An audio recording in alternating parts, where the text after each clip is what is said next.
storms are coming. The storm's here. The storm has passed. Considering which time you watched or listened to this show, Hurricane Dorian is scheduled at the time of this recording to finish up in the Bahamas after already taking at least one life, hit Florida, South Carolina, and Georgia. And there's nothing we can do about it. What's up? It's the very first episode of the Chris Konya Show. And of course, I wanted to start on a super light and fun note. Devastation, hurricanes, death and destruction. No, I promise that this show won't be filled with stuff like that. That's not what I'm set out to do. But it is what's happening right now. It is the most talked about story at the time of this recording. So we're going to talk about it. And I promise, in a weird way, and it sounds sick and twisted now, it's going to get fun to talk about. My name is Chris Konya. This is the Chris Konya Show, the first episode. I appreciate all the support, the likes, the shares, telling your friends about it, all the other stuff that people who do podcasts or radio shows or YouTube channels say. I promise I won't say that every episode, but, you know, I appreciate the support. Yeah, Hurricane Dorian is all anybody's talking about right now, and it's for good reason. 155 mile per hour to 185 mile per hour winds. It just dropped from a Category 5 to a Category 4, ripping through the Bahamas, about to hit the eastern coast of Florida, and people are preparing for the hurricane as they've done. But there is one form of preparation that I did not know of. I should say more of a form of figuring out how bad these storms are, and we'll get to that in a second. But first, I want to start with these locals down in, I think, Juneau, Florida. Now, everybody is getting ready for the hurricane by boarding up their houses, maybe evacuating, just saying, see you, house. I'll be back when the hurricane's over, if you're still standing. If I still could live here. But either way, I'm out of here. I'm not staying.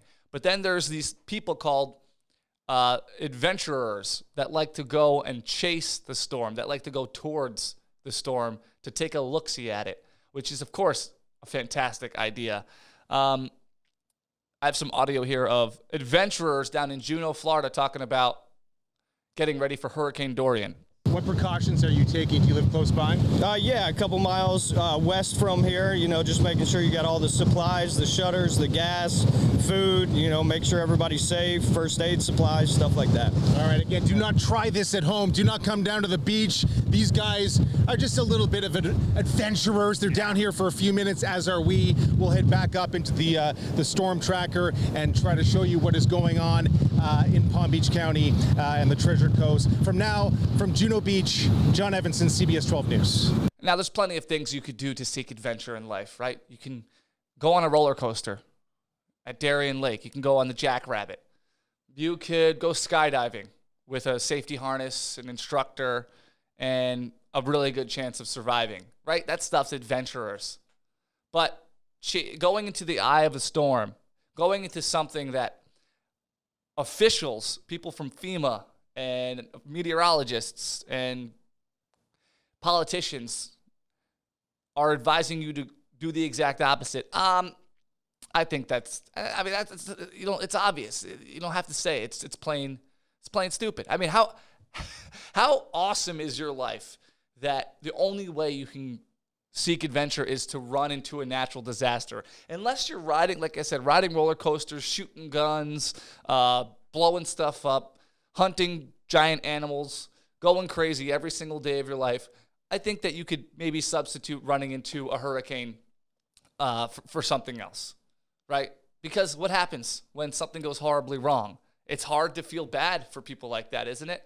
Well, they ran into the storm not to save people, not because they left their cat behind, because they wanted a little oomph in their life. No. If you're running into a storm, I don't even want to be friends with you, because you know why? You're the person at the bar who wants to light the shot on fire before you snort it or drink it or throw it across the room to your buddy so he could catch it and drink it. I don't want to be friends with that guy. Not in my 30s. Not anymore. Adventurers.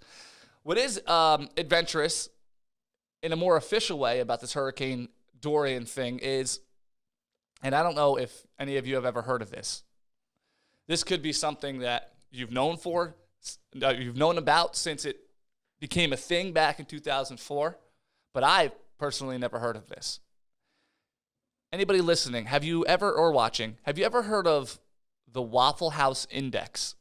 And some of you are like, oh, duh, yeah, I've heard about this. And some of you are like, the Waffle House Index? What does the Waffle House have to do with Hurricane Dorian? Well, the Waffle House Index is something that FEMA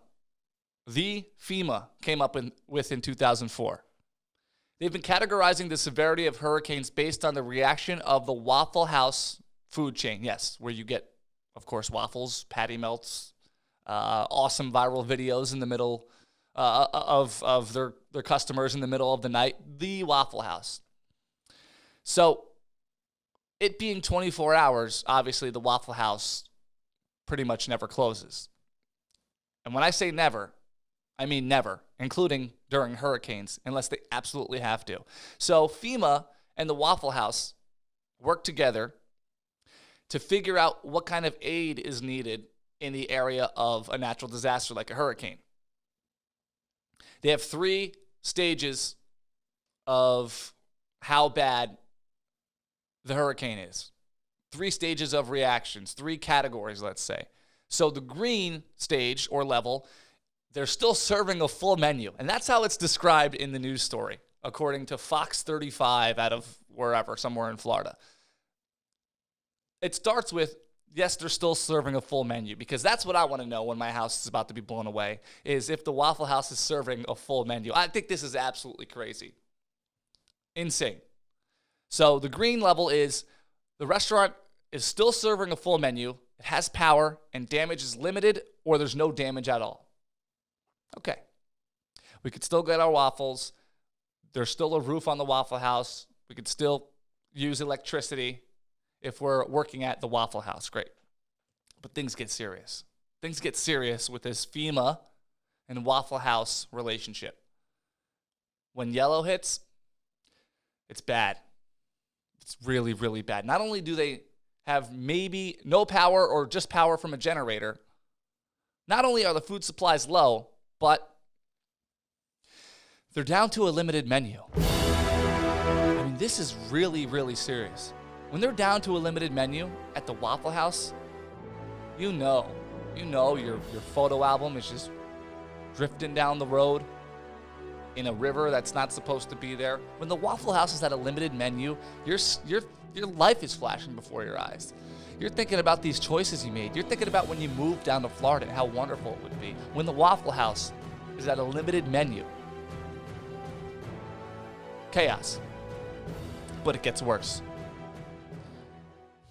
Now, if you're driving and listening to this right now, I want you to really, really focus on holding the steering wheel, what's in front of you. You may even want to pull over, okay? Because when we get to red, category red in the Waffle House, FEMA system here, the Waffle House Index, the restaurant is closed. The 24-hour restaurant chain, Waffle House, is closed. Doors shut. Severe damage, severe flooding, no menu. It's hell on earth, people. You thought the apocalypse was never going to come?